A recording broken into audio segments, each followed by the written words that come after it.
when I give away a bunch of free startup ideas, the exact playbooks of how to do it. And then I get a DM saying, I just hit 1 million ARR and I was able to retire my mom. If anyone has good ideas for AI startups, it's people who work at jobs they don't like. If you're listening to this, you're early and you can actually go and participate and create businesses around that. That's why it excites me. You have like this 5-step framework of how someone can build an AI business in 2025. Let's do like a quick 5-10 minute crash course on 2 AI products that I think would be really valuable to people. So, okay, before we get into the episode, I want to give some context to this conversation. In the last few months, I've gone deep down the AI rabbit hole on YouTube.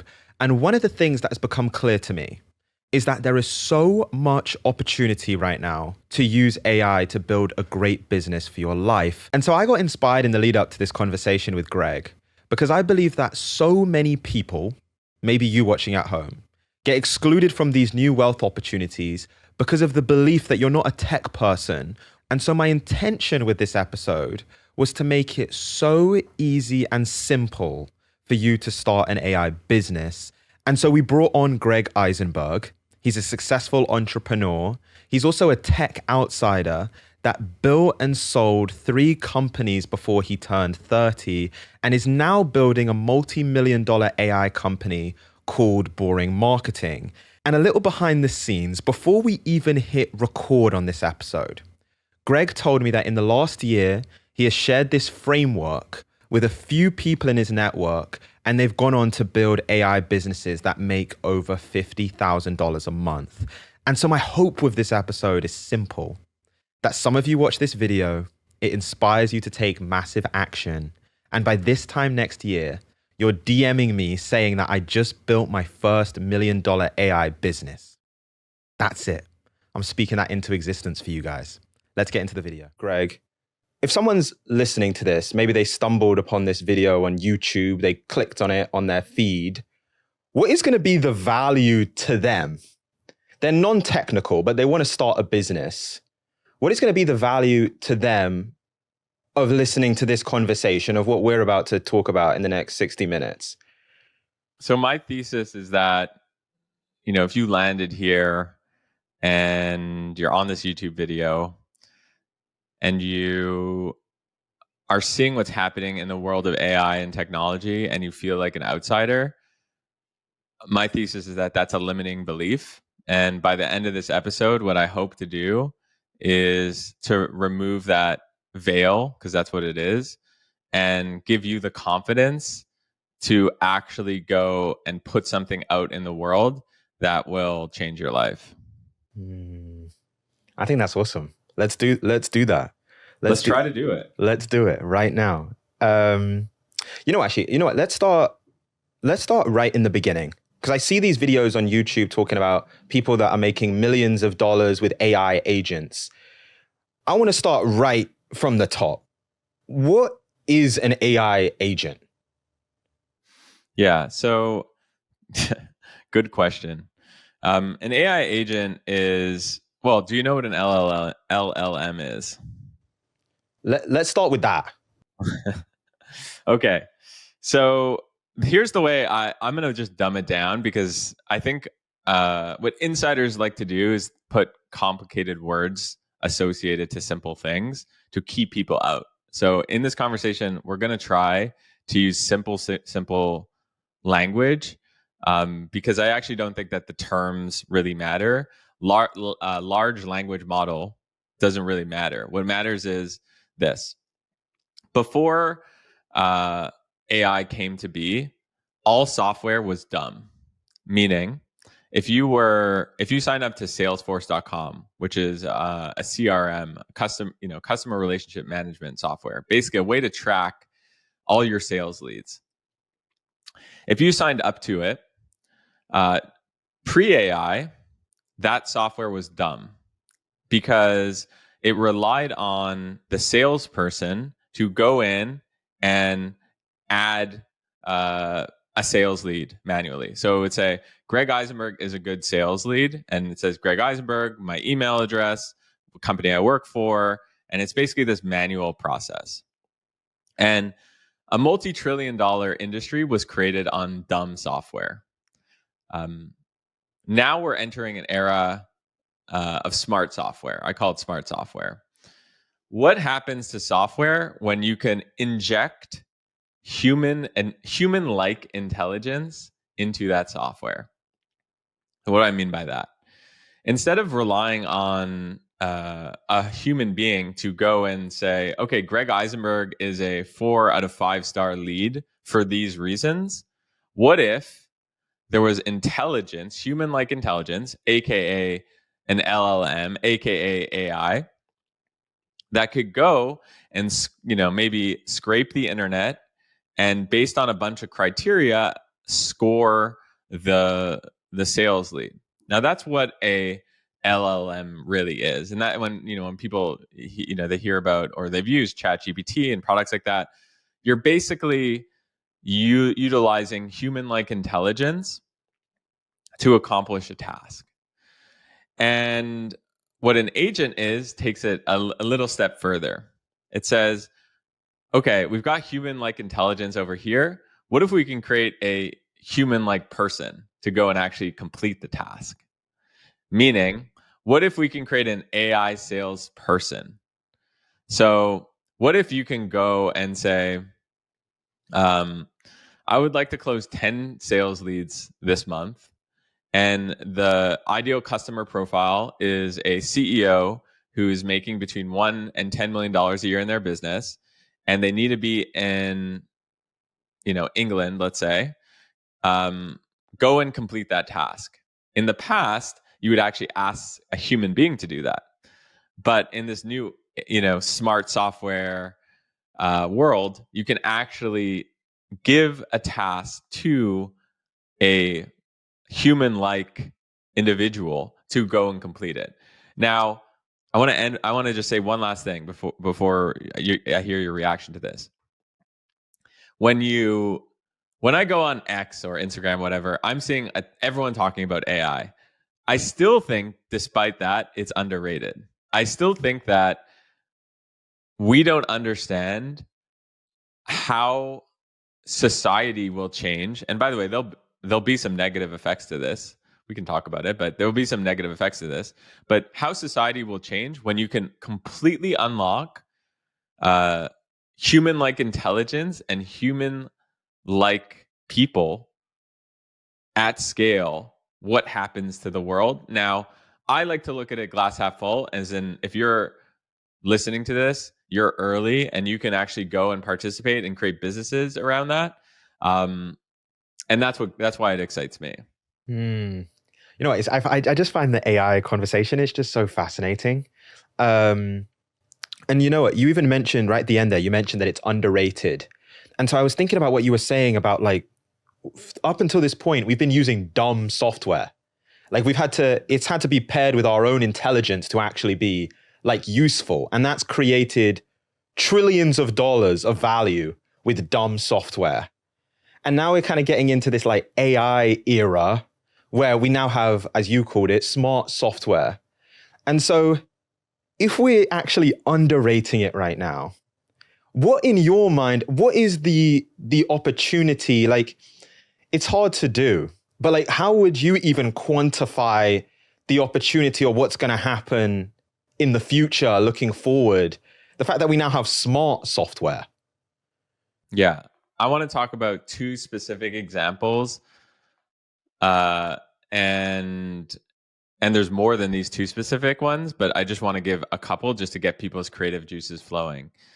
One is, my belief is that the SaaS industry, software as a service, so companies like Adobe, companies like Monday.com, those big companies are basically being completely dismantled by people who are going to go and, in our world, they call it vibe coding. Vibe coding basically just means you're going to go into a software like Replit, Bolt, Lovable, Cursor, and just like how you do a Google search, you type something in, you can do, or a ChatGPT search, you can basically prompt some of these platforms to create software for you.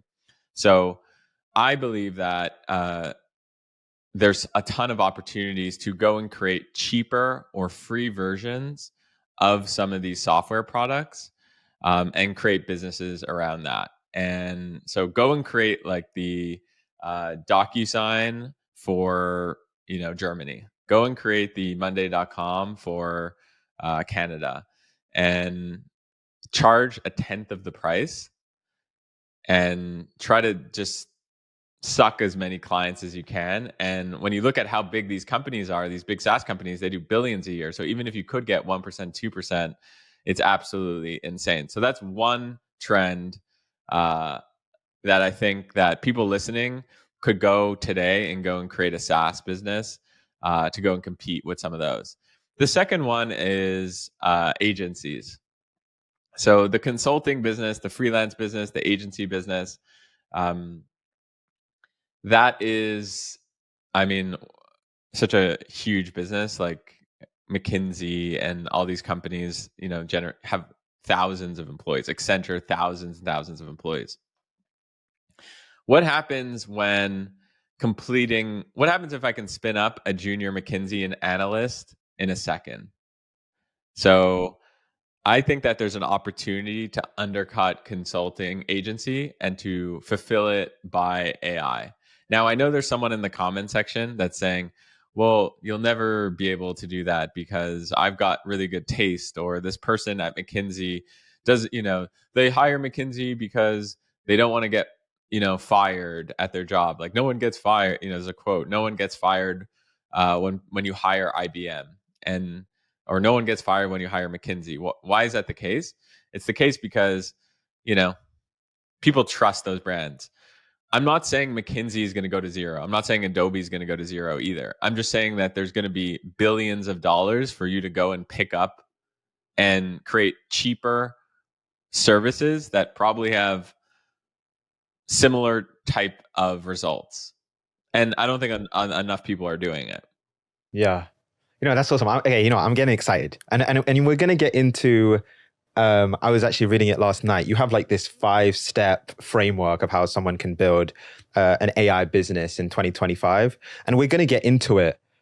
Before we do though, and you spoke about the opportunity, and you even mentioned it before of like, there are people that have watched your videos or read your content and actually reached out, like implemented some of the things that you mentioned and reached out to you to be like, I've built a $50,000 a month business, or I'm building like a business that's tracking to $1 million in revenue from implementing the steps that you mentioned. And so I wanted to just do like a little thought exercise with you before we get into the frameworks, which is, let's say I had 2 groups of people, right? I have the group that watches this video and it's a complete waste of time to them. Like nothing happens after watching this video. And then I have another group of people that they listen to this conversation, and 6 months or 12 months from this point in time, they have built something that is having a meaningful impact in their lives. And let's just say I zoom out, 100 feet, and I just observe their behavior. I observe the actions that they took in that 6 to 12 month period. What did group 2 do that group 1 wasn't doing? Like the people that are successful in actually doing the thing in building the AI startup, what are they doing versus the people that aren't? I would say 2 things. There's 2 things that they are doing differently. One is the second group is way more curious, just intellectually curious about using some of these new products and pushing out stuff into the world and seeing what's going to happen. And I will say I'm one of those people. Like I hear about a tool, I hear about something that's happening, and I want to get involved. I want to get my hands dirty. The second thing is a lot of people are afraid to get their hands dirty, and some people think that they're too good to get their hands dirty. I once met a guy who owned many factories, and he was in the clothing business. So he manufactured clothing. He's a very famous individual. And he would tell me that every year, and I don't know if this was truthful, but it felt truthful. Every year, he would go and sweep the floors of his factories for one day only. And I was like, well, why do you do that? And he was like, I need to remember how to sweep the floors. I need to remember what it feels like to sew, so that I understand, the machines, and I understand like my business, right? He's like, I don't feel like I'm better than others because like I've succeeded, etc. And I think that there's a lot of people who are listening to this and they're like, well, I don't need this. I don't need to use Replit or Lovable or Manus or Bolt or try these things or push this idea out there because I've got a stable job. I'm okay. I'll do it in 6 months when the tools get easier. People say, I hear this narrative a lot. Oh, it's not that good. It wasn't able to actually do what I wanted to do, but it was 96% there. When it's 96% there, that's exactly when you should be training, so that when it gets to 100%, you're a master. You know how to just like prompt this thing and get the most out of it. So my hope is that 100% of people listen to this, and they, even if they don't believe that we're at the 100% mark in AI, in terms of the output quality. And by the way, I actually don't think we're at 100%. But even if we're not there, they still say, okay, I'm going to go implement these things as a part of my workflow. I might not ship products that do 10K a month, 20K a month, 50K a month, and build companies around it. But having it as a part of my workflow is going to make me smarter, and being smarter is going to yield good results than not being smart about these tools. Yeah. I think that second point is so good. And it's something that I constantly remind myself, which is you have to embrace the beginner's mindset, is what I tell myself. I think a lot of the times it's like we get to a point where we feel like ashamed to be beginners.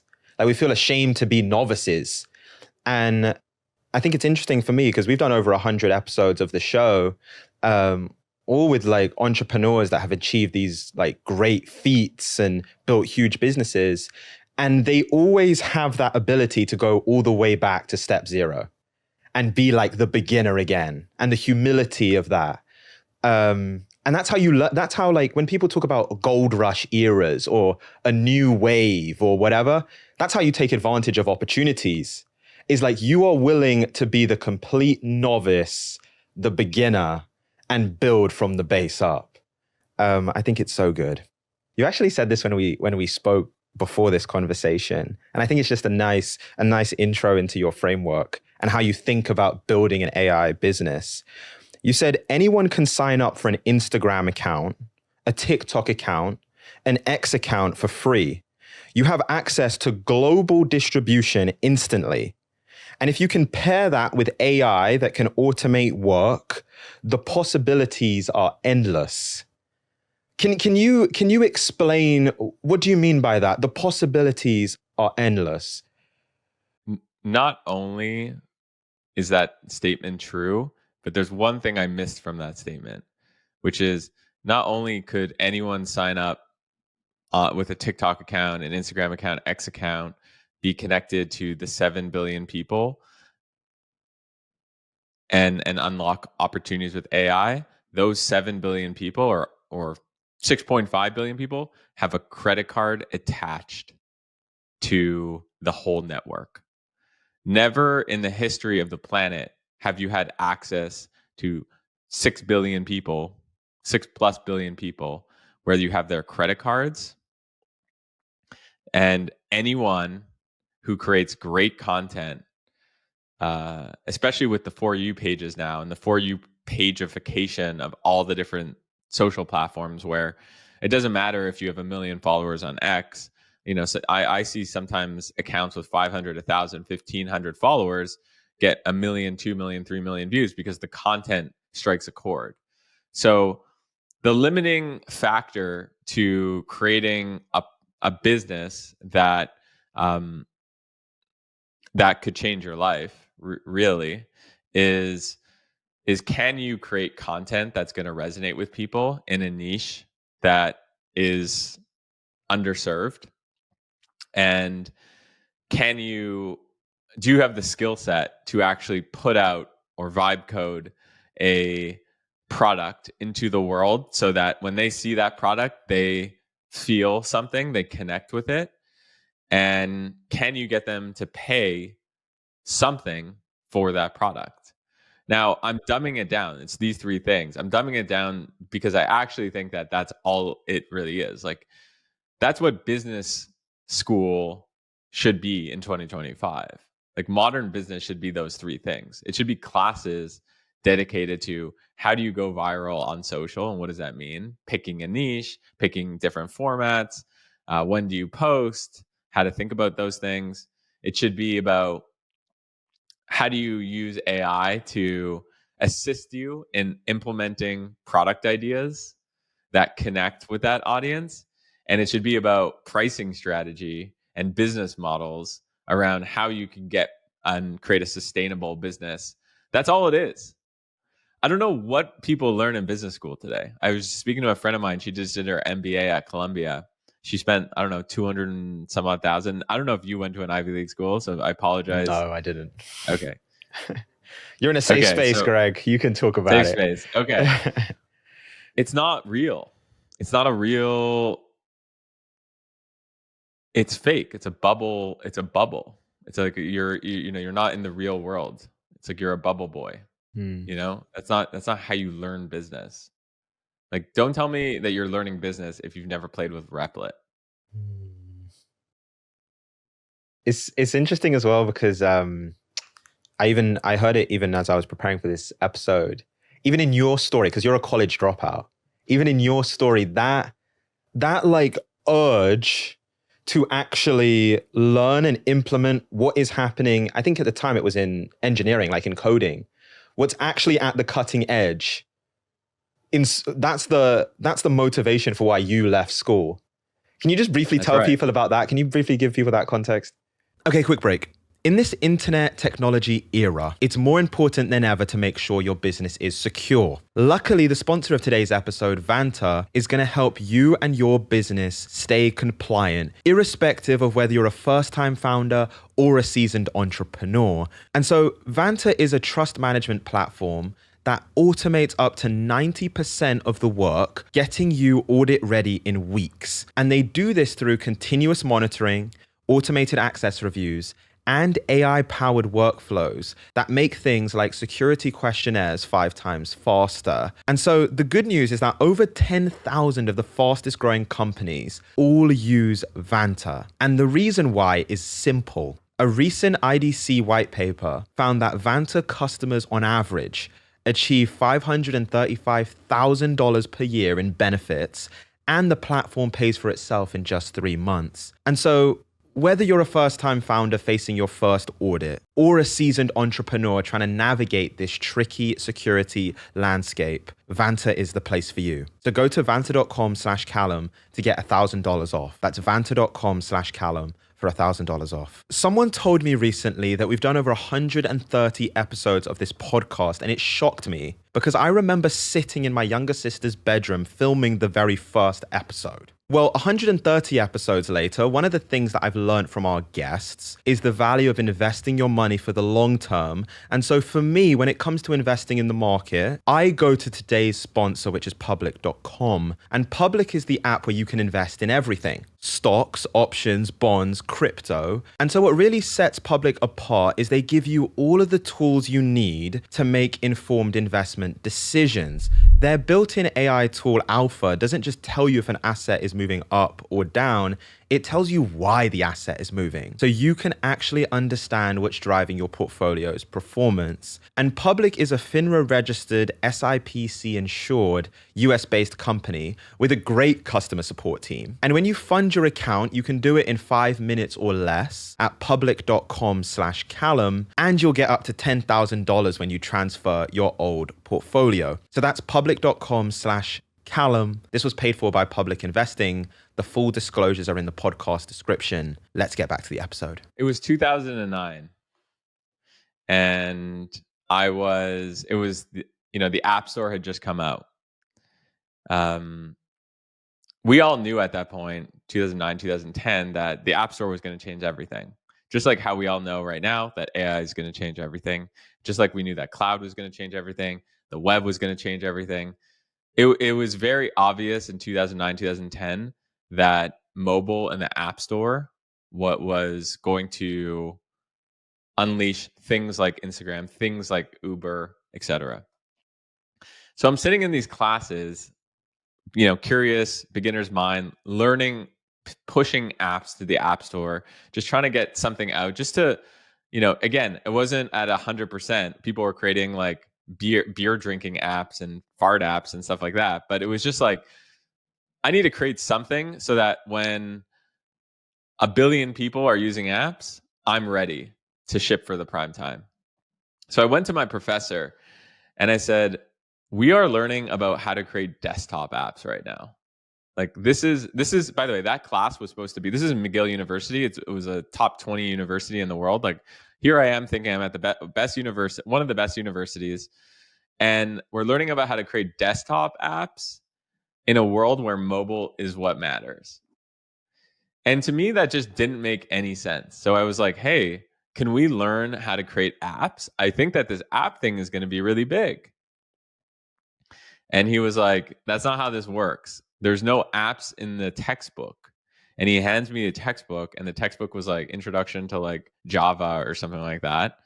And I was just like, how do I hand my resignation letter in right now? Like, if you're telling me that at the end of this degree, I'm going to be a computer scientist, but I don't know how to create and scale mobile apps, to me, that means you haven't done your job. You might have a narrative in your head saying like, yeah, I taught them computer science, that I need to teach them the fundamentals, and then they can learn mobile apps on their own. But I had an insight, which was, I'm not going to be able to depend on anyone in my life. And I'm sure a lot of people think like this too. When my bank account was empty, it wasn't like I can call the professor and be like, fill my bank account. I learned computer science. The degree wasn't something I can actually fall back on. The only thing that you can fall back on is assets. Now, that asset could be in the form of financial assets. It could also be in the form of you've got 1 million followers. It could also be in the form of you have a skill set that is really in demand. For example, you understand how to, do AI coding. So when I had that insight, I was just like, I need to get the hell out of here because I'm not building assets right now. So I quit. I love it. And I love it. And I want to go straight into the framework, and I want to give people the playbook. And so step one, and I'll read it out and I want to get your reaction, is identify a painful workflow. Find a problem worth solving. The foundation of any AI startup is identifying an inefficiency that AI can automate or enhance. Instead of chasing broad AI ideas, focus on specific, tedious workflows that people are willing to pay to fix. What did you mean by that? Identify a painful workflow. I have this thesis that when you're in SaaS software and you see a export button, that every time you see an export button, there's a $1 to $100 million a year AI business that could replace that export button. Now, the reason I mean that, I'll explain why. And the reason why is when you're exporting data, traditionally you have some sort of analysis. Like the reason you're exporting it is you're doing some analysis around the data itself. So for example, I'm doing my taxes this week, and I exported data from my bank because I wanted to categorize some of the expenses. Now, the categorization today is being done by human beings. But going back to our earlier conversation, what happens when you can have human intelligence on tap? When you can essentially, human-like intelligence on tap. When you can essentially turn on intelligence and analyze data. So what I mean by find a painful workflow, is it painful for me to go and categorize my financial data? Like, Yeah, kind of. Like, to be honest, like I'd much rather be like hanging with my baby, or, pushing code, or designing, or being a bit more creative. And I think what people need to do is, in their day-to-day lives, when they see things like export buttons, and when they are a part of a workflow that they feel tedious, prompt yourself and say, if this could be done via AI, what would that look like? You know what? Can you actually, because I want to make it so real for people, can you give some examples of companies either that you've built or you've seen other people build these AI companies where basically they identified almost like a pretty niche pain point and they've managed to build a tool around it or a service that is now generating millions of dollars for them in their business? Yeah, I mean, how much time do you have? Like, there's I'll just tell you one that I was looking at literally right before this call. There is a company called Icon. I'll share my screen. Can I share my screen? I think so. Yeah. So anyone who's created Facebook ads or Instagram ads knows that it's tedious. It's very tedious. You have to find an actor, and by the way, I'm not involved in any way in this company. I just thought it was cool. I just yeah, you have to like find a creator, you have to manage the creator, you have to edit the videos, you have to write copy, and the best, people who know Facebook ads know that the best people create hundreds, if not thousands, of ads and test the best ones, and they always need to be creating new ads. How tedious does that sound? It sounds super tedious, right? Yeah. So, here, even on their website, they say coming up with 100 unique 30-second scripts is painful. Creating 3 permutations of each of the 100 ads makes the pain even worse. So their solution, first, AI ad maker. Think ChatGPT plus CapCut, but for making winning ads with AI in minutes. Ad GPT gets your ads to 80, 99% complete. Make edits with AdCut, CapCut for ads, and prompt Ad GPT until you're happy. 3-person creative teams make 30 ads per month. With Icon, they make 300 and get more winners. That's a big deal. And by the way, look at these. Like, these are AI. This is AI, dude. It doesn't look like AI, but these are AI. Look, so the actual creative itself is AI. Yeah. Yeah. They have AI generated creators. That's what they call it. You know what? I'm just thinking about the person at home that's listening. And so I like what you mentioned of like, anytime you see an export button, there's a potential pain point that you could monetize. And so the thing that I would not push back, but the thing that I would be thinking is like, how does someone figure out the difference? How does someone basically figure out the pain point that they should actually act on? And by that, I mean, it's not just like a minor inconvenience that no one would pay for. It's actually a pain point big enough that you can monetize it. Like, how does someone make that decision?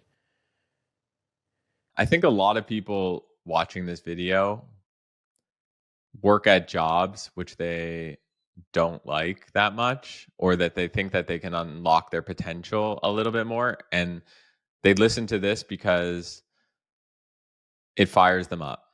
That's my thesis, based on like the comment section that I saw on this channel and stuff like that. So that means that, so you might look at this business Icon and be like, how would I, it doesn't seem that painful. It doesn't, I don't really see it. But if you're a marketing manager working at an e-commerce startup and you're creating 20 ads a month, you probably know it's pretty painful. You probably don't like doing it. So if anyone has good ideas for AI startups, it's people who work at jobs they don't like and doing painful stuff. So if you're watching this and you can take stock of here's the 2 or 3 things that I do that are repetitive that I don't like doing, chances are there's a good chance that you can plug an AI startup to go and fix that workflow and make it a lot more efficient with they call it a human in the loop. Maybe it's not fully AI powered, but you can still have a human review the ad. Icon is an example of a human in the loop business. It's not like it's fully automated where you just say, hey, I need 300 ads, and it's going to go and optimize this click-through rates and the cost per click and everything. No, you still have a human who looks at the ads, who posts the ads, stuff like that. So that's what I would say to those people. Yeah. I just think it's so good. And it's almost like step one is like just do an audit of your own work life. And like those 2 to 3 areas, and we all know them, right?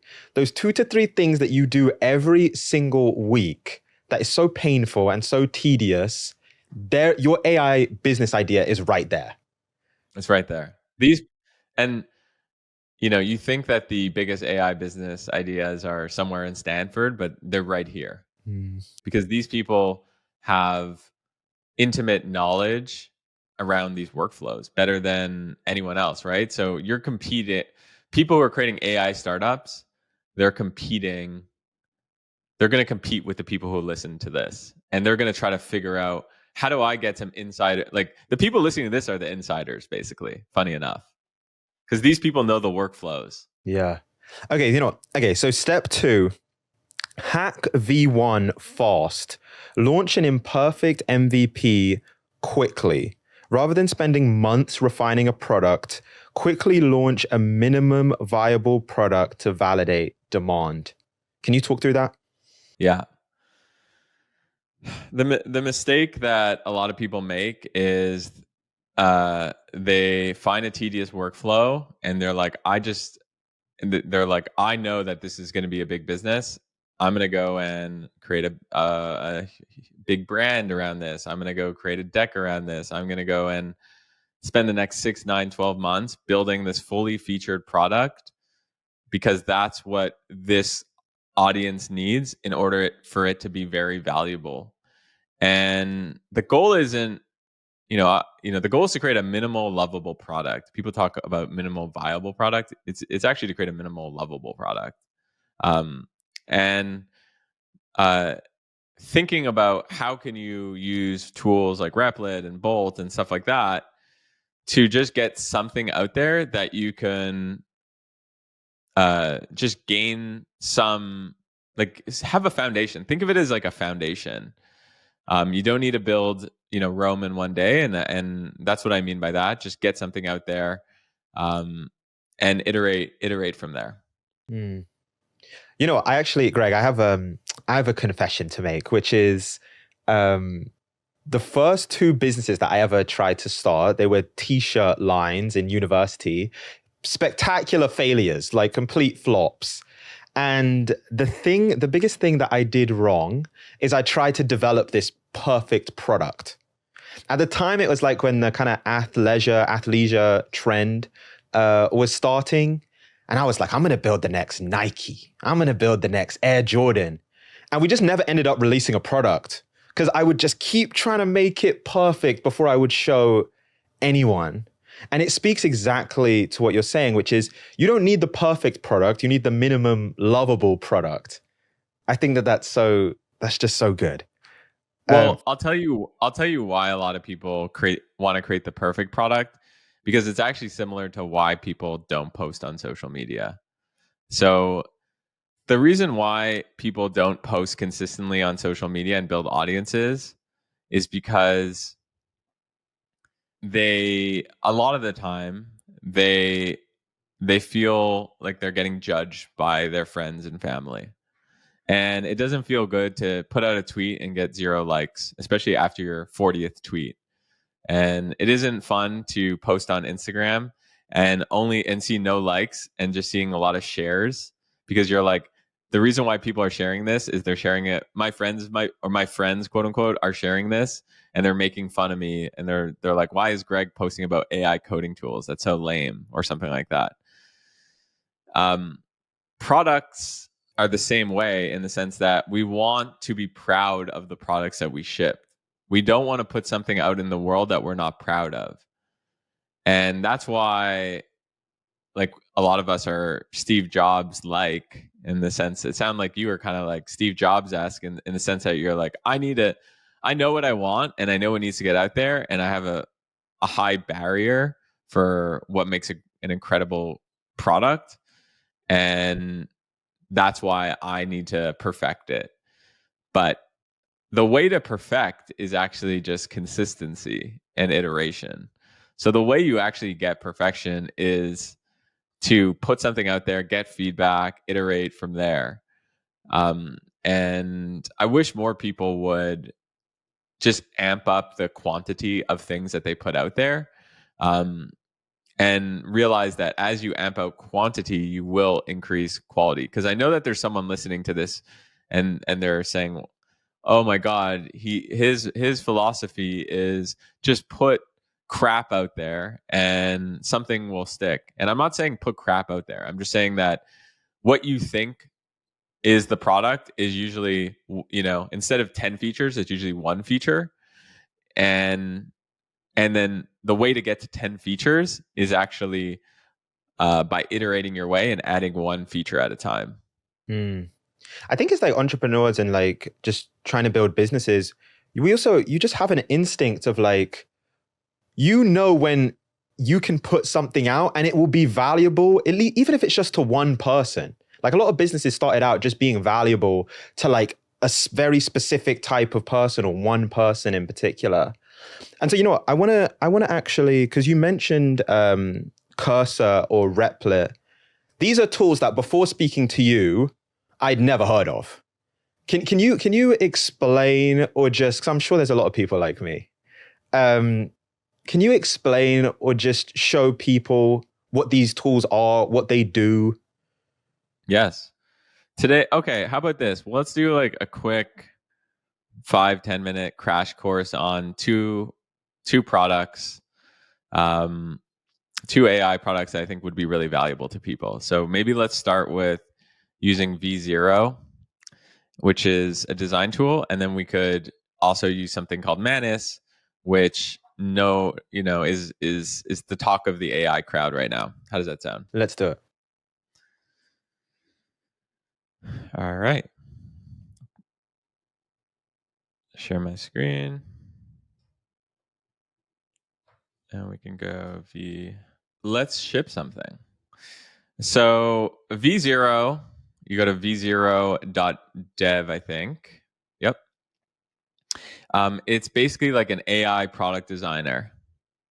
It's free to sign up. I don't pay for it. You can see my account is free. And we're going to see how it works today. Do you have a website that, an idea for a website that you want to build? It could be anything.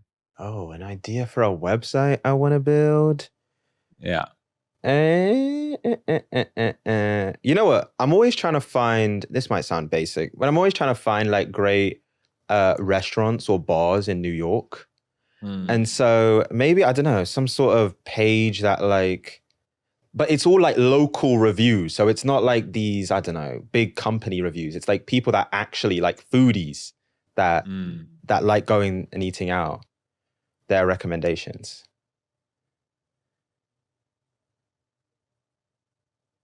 Oh, so you can literally just type that into, and it will design the site. Yeah, so I'm going to say, I want to create a restaurant directory of best places to eat in NYC. But like, you literally talk to it like a human being. And I'm going to zoom in so people could see here. But the problem with most restaurant directories is they look kind of lame, and their recommendations are even lamer. I want to create something like I don't know. I want to create, just from a stylistic perspective, do you have any ideas? Oh, what is that? Was it called Belly? There was an app where it's like all of the reviews are like from your friends and your peers. So it doesn't feel like it's like some corporate sponsorship or someone paid for like their restaurant to get the first placement. It feels like someone you know. I want to say it was maybe was it BELI? I think that's what it was. Yeah, Belly app. I found it. Okay. Holy. I ain't thought about that app in like 2 years. I'm impressed with myself. So what you can do is you can literally take a screenshot of that app. I want to create something similar to Belly, but but let's say we want a web version. Yeah. And I want it to look, give me 1 or 2 brands that you like the design of. Any brand? Any brand. Apple. And let me think. I was going to say like Warby Parker. Those are 2 completely different brands, but I like the aesthetic. I want it to look from an aesthetic perspective to be like Apple or Warby Parker. Very clean, minimalistic, and with a few pops of color. And let's just see what happens. So what have we done? We've just prompted it like we would a human being. And what V0 is doing now is just trying to figure out what to build first, right? So it's saying, I'll create a modern minimalistic restaurant directory for NYC with clean aesthetics inspired by Apple and Warby Parker, similar to the Belly app you shared, but as a web application. So we didn't really give it that many constraints. And we did, for example, we didn't say we want this feature, we want that feature, but it's still figuring it out. You can see on the right-hand side, it's figuring out name, image, curated lists, and it's actually writing out the code for all of this website. Look, classic New York deli serving Jewish fare, including pastrami queen, so it's going to put in some placeholder names, and it's going to go and just try to create something that's clean, and then we would be able to just copy the code and actually deploy it. Meaning deploy basically means just pushing it to the web with one prompt. How quickly have you seen someone go through this process? So like they've given the prompt, they've got the code, and they've actually deployed a website and started selling something. Like how quickly have you seen it turn around? I mean, when you go on X, people will say like, I one prompted this and I'm making $5,000 a month or whatever it is. I don't see that, like to me, it's going to take at least 24 hours. Call it 24 hours. You can do something in 24 hours realistically. I'll call it what it is. Yeah. That's still pretty remarkable, isn't it? You have a website for your new business in 24 hours? Oh my God. And when I say like 24 hours is like you're going to have in something insane that would have cost you hundreds of thousands of dollars a few years ago. I'm being just very conservative, making sure that, within one business day, 24 hours max, you're going to have something pretty dope. So here we go. They even named our startup NYC Eats, which I actually think isn't horrible. It gives, trending, new and notable date night, group dining. It's coded this, it's designed this, and if we wanted, we can deploy this to the web. With this, has a search engine. Is it the most perfect website of all time? Not really, but it's clean. And if I wanted to change the design, I could say, make a logo for NYC Eats, make it more colorful, add images for these things. And that's what you have to do to take it from like a 6 on 10 to a 9 on 10.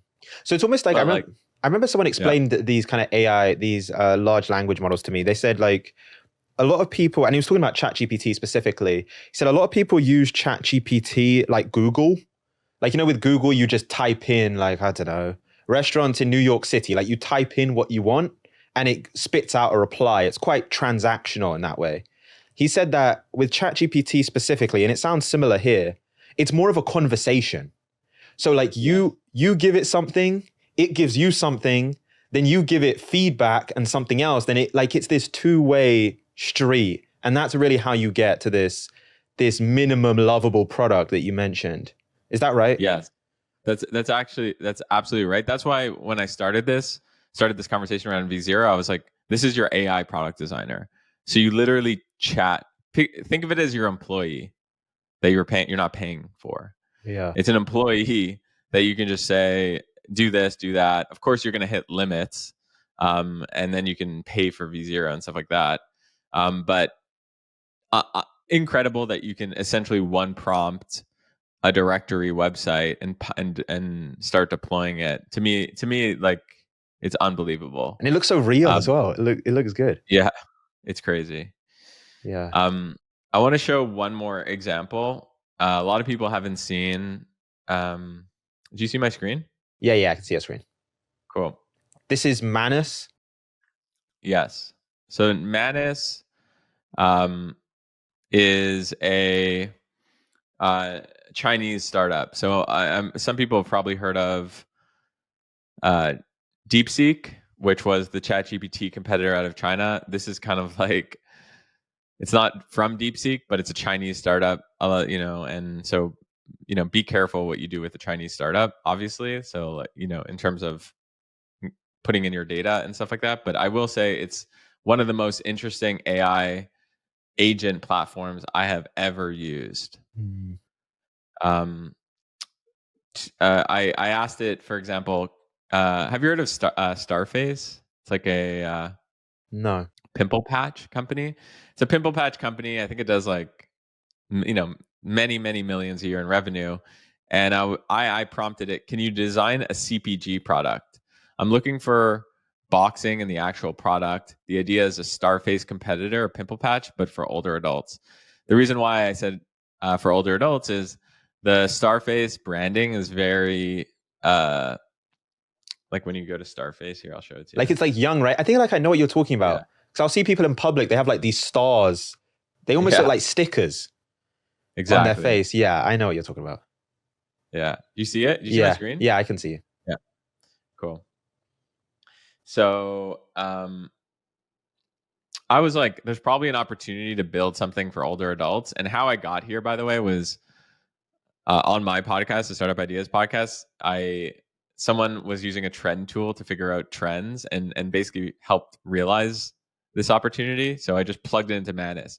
In the past, I would go to my team and be like, go figure this out. But here I just plugged it into Manus. And it just started, look at this, researching. I'll zoom in. Yeah. Research, product and competitors in the space. It looks at all the competitors. It basically does a complete product analysis, goes through all the different competitors. It does like a whole research summary. It does the packaging design. Like, it tells me what my packaging should be. And if I wanted, I can. So for example, it says it should be a round rectangular compact case. It should fit in purses. It shouldn't be slippery. And then if I wanted, I can actually ask Manus to go and actually design what it looks like. Yeah. So it's telling me exactly what I should do for this audience. And the coolest part about Manus is it's a computer. So let's see if I can show you this. Okay, here we go. Wait, it created that? So this is Manus basically scouring the web. Like, it goes and searches. Like, it went to this research website where it looked at what's the market for patches. It literally goes like an employee going and literally researching exactly how to, is this a good business or not? It breaks down exactly what it's going to do. Look, it says research tasks, research Starface product details, analyze competitors. And then it shows the product design tasks that it does, all the marketing strategy tasks. It literally writes out the deliverables. Like, it thinks like an employee, and it actually goes and scours the web and shows you, you can actually watch it live, go and do this. And this took like 12 minutes, I think. Yeah. But You know pretty what? incredible. You know what comes to mind? It's like having it's even more than an employee. It's like having a team. And so Yes. I can see how if you can find the right pain point, it's going to get you to that point of building that minimum viable product. And then even past that, it's almost like the engine for your business. And so you're able to build just such a profitable company without having like all of these employees and overhead. I want to move on. I want to go through the other steps in the framework before we get out of here.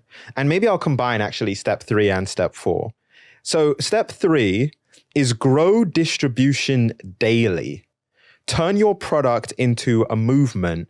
AI startups fail not because of bad products, but because they don't have users. Daily distribution efforts compound over time and make or break a startup. Can you explain that? Yeah, I think a lot of people are going to vibe code. They're going to use Manus. They're going to use V0. They're going to put their startup live, and it's going to be crickets, and they're going to be like, wait, what? I didn't expect that. And in a world where the amount of products and software and startups are going to 100,000x, because the tools make it so that something that cost hundreds of thousands or millions of dollars a few years ago now doesn't cost anything. The distribution is the moat. So what I mean by that is, if you can create a system around posting content every day and growing your audience and positioning it like a movement, making it different, making it even look like, from a brand and design perspective, that it's different. So when you're in V0, I actually don't recommend that you design things that look like Apple or Warby Parker. I actually recommend that you make things look like the anti-Apple and anti-Warby Parker in a lot of ways. Make it look chunky, put a lot of colors, and post content every day, because that's what's going to get you customers at the end of the day. Yeah. There's only 2 ways to get customers, right? You either have it organic or you pay for it. And organic customers are always, they're better than not paying for it is better than paying for it, basically. Yeah. Let's talk about organic just for a quick second, which is, I think for me personally, I am so big on step 1. Like whenever it comes to doing something, I'm so big on step 1, because I think if you can successfully execute step 1, you start to build momentum. And so for the person that's listening, that's like, I don't have an audience right now. Like my following's not 0, but it's like close to 0. I'm not Greg Isenberg. What would be your step 1 to them of like posting content in a way that if they commit to it over time, they're going to build an audience that they can then launch their minimum lovable product to? Can I show a PDF about this? Because I actually just wrote this down. Go for it. Okay, let me just pull it up. So I'm going to go through this 4-step framework on how to build an audience in 2025 in 4 minutes or less. And this is the answer to your question. So before I begin, I believe that the way to build businesses today is using a framework that I coined the ACP framework. You start with an audience, you build a community, and then you build a product. So your idea for an AI startup, you might want to just start as a Twitter account or an Instagram page and start testing what people like in that audience, start building a following, so that then once you've got that, you can build a product for those people. Basically, the old way of building a startup was start with a product, then build the audience. Now the new way is start with an audience, then build community product. There's a 4-step playbook that I wrote out for basically how do you systematize and build an audience that's going to work for you. So the first thing is, first step is, a lot of people don't do this, but identify who you're creating for, understand what they're not getting from others. And, I just put this as a note because if you aren't getting engagement, start one level broader than your niche. A lot of people start a little too niche. So sometimes you might want to go a little broader. The secret to building an audience is formats. Even this, YouTube channel has a format. You have a specific type of format that is working for you. So what I tell people to do is pick one format for each business day. Try to systematize that. Look for formats outside your niche and copy those that format and bring it to your niche. I'm going to go step 3, systems. This is really important. So you're going to want to create your creative faucet routine. What I mean by creative faucet is find how you're going to get your creative juices flowing. So for example, that might be you listen to podcasts to get, your creative faucet going. And you need a strong creative faucet because you want to have interesting ideas and interesting content to share on your audience. So it might be podcasts, blogs, social, and then capture those ideas and I use a notes app, and then just schedule out those pieces of content. And the last thing is create a goal. So if you want to create an audience in 2025, just pick one primary goal for 2025. Now, a lot of people pick the goal of, I need a certain amount of followers. I think that's actually not a great idea. Think of something like a 25,000 person email list, $1 million in sales through social. So my point is the primary goal for your audience might not necessarily be followers. It might be something a bit more downstream like revenue or an email list. That's my advice to people around how to build an audience in 2025. Yeah. No, that's so good. I love the pick one format each day, because I think what I've realized with content and actually just businesses in general, that usually the thing you do on day one is not ultimately what is successful for you. And so from speaking with content creators that have got millions of followers, the thing that they do really well is, first of all, they post, because then you get feedback, and then they're doing different things. And they're looking for that spike. They're looking for that, the type of post or the format, to your point, that when they posted it, instead of getting, 5 likes, it got 20 likes.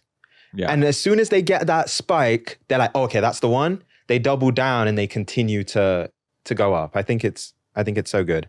I'm going to go to step 4, which is nail retention and perfect the core loop.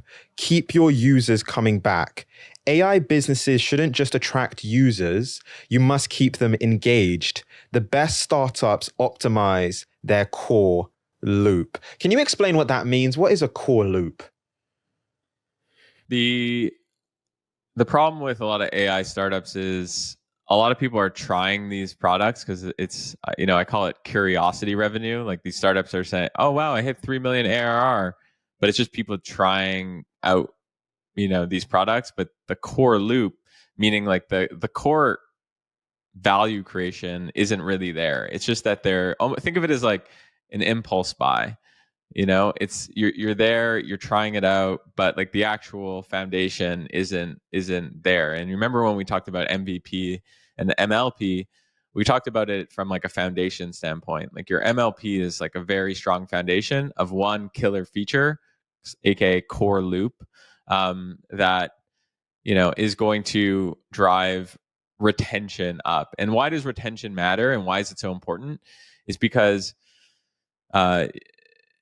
and we talked about fancy words in the beginning of this episode, is retention is just a fancy word that says, do people like your product and use it every day? If it's very valuable, you're going to see high retention, meaning you're going to see people use that product every single day. And that should be your goal as a product creator. You want to drive value. If you can drive value, you'll be able to monetize it so your first goal is to drive as much value as possible. So that, and from a metric standpoint, that means you'll notice your retention is quite high. I think it's a really good point, and it's a mistake that we make as entrepreneurs. And I've made this mistake which is so often it's like our business isn't growing or we don't have the revenue that we want. And so instantly we think, I need new people. I need new users. I need new customers. You don't think, wait, all of the customers that I already have, how could I give them more value? Like, we don't think about retention. And so you spoke about core loop.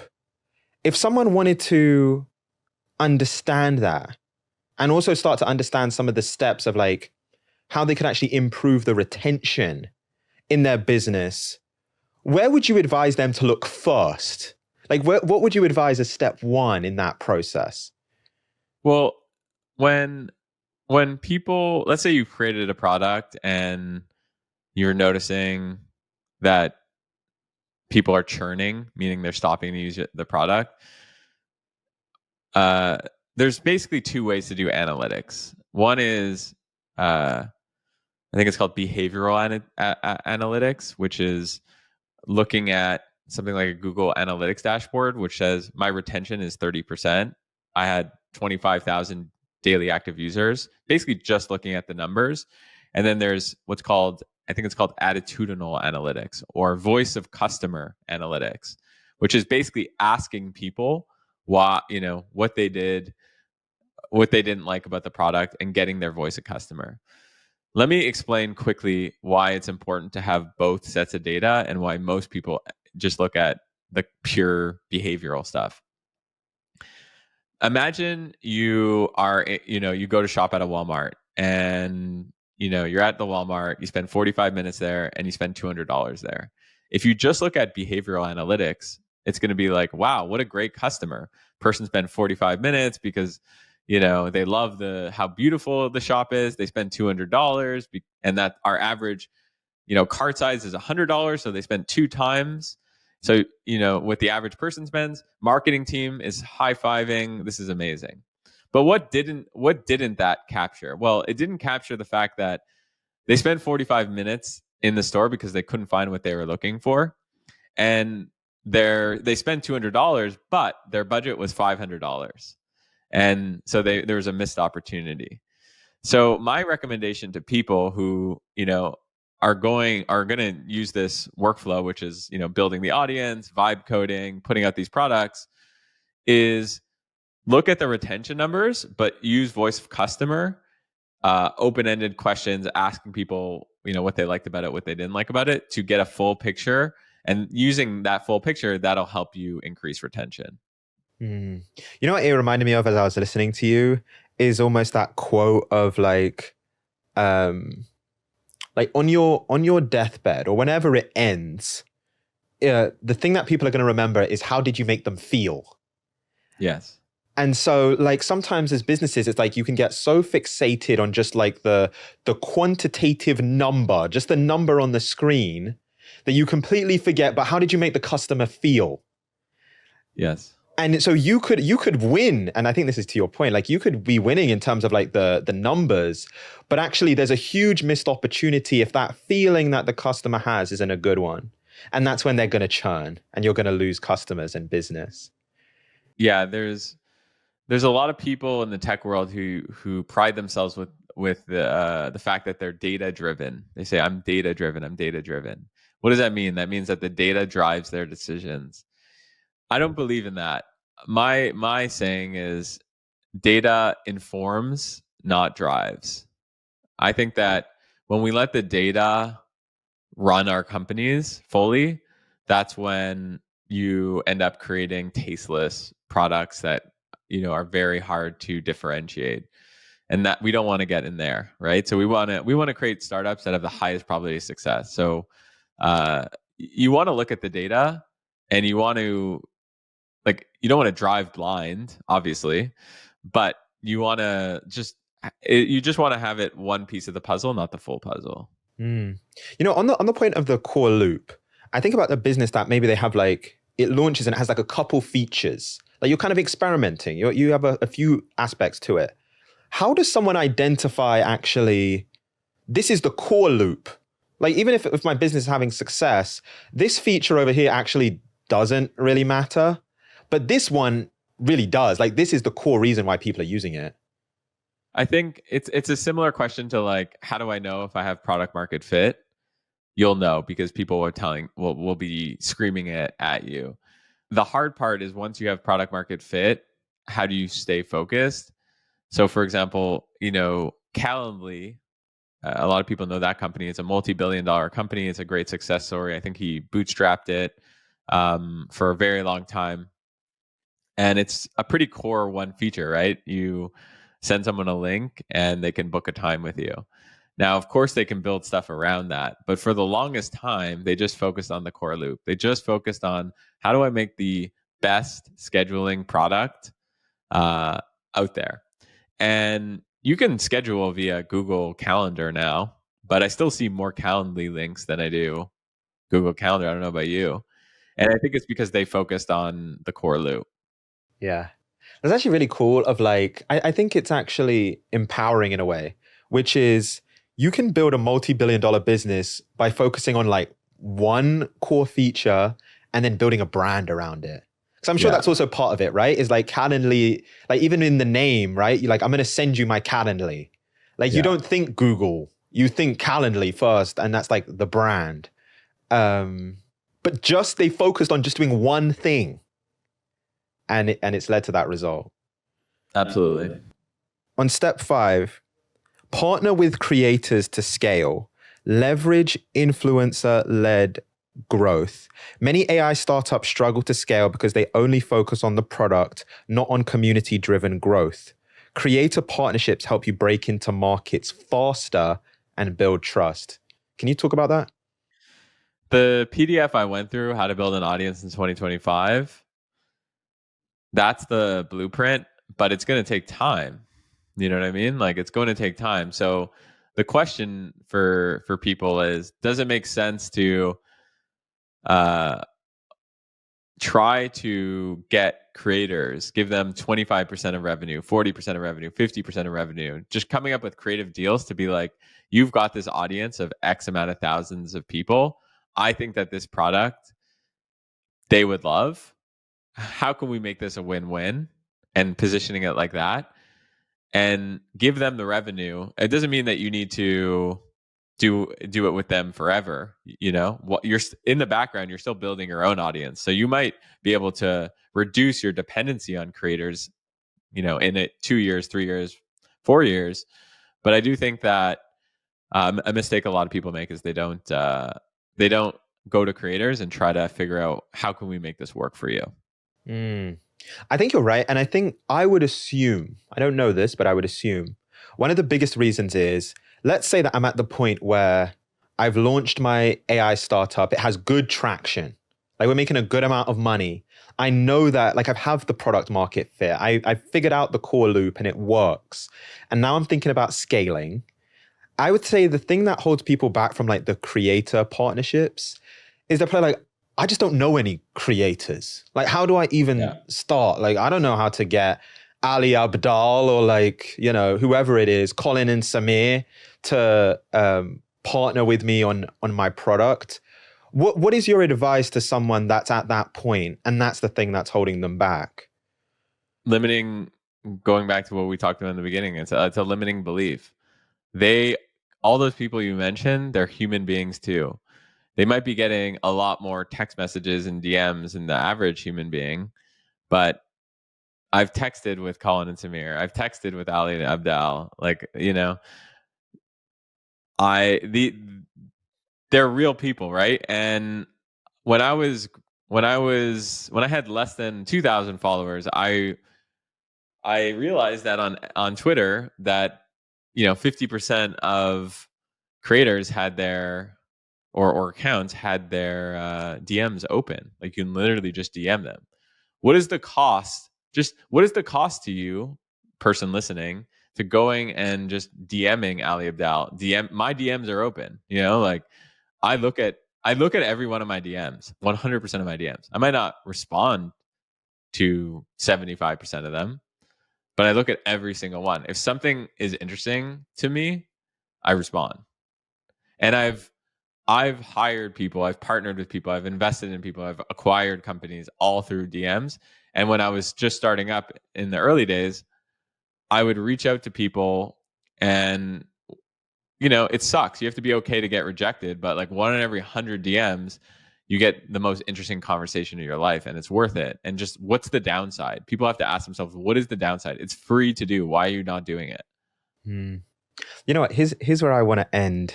And I want to end with giving people something which I think is so valuable in life. Like, even just taking out the AI business, I think it's just so valuable. What that is, I've realized at the end of the day, this game, or like business, it's all about relationships, right? Like that's what you're getting at, is there's always going to be a ceiling on your success and a pretty low ceiling on your success if you don't have the relationships piece figured out. And we live in like this incredible age where anyone on this planet you can actually reach who has an internet connection, maybe not anyone, but mostly everyone, you can reach through social media, through cold DM, cold email. And so as someone that you've slid into people's DMs and built connections with an Ali Abdal or a Colin and Samir, or like other people in your network, what would be, and also as someone that gets these DMs and emails, what would be your advice to someone? If you could give them just one piece of advice of like, look, you might not have followers, like you might have under 1,000 followers, under 2,000 followers right now.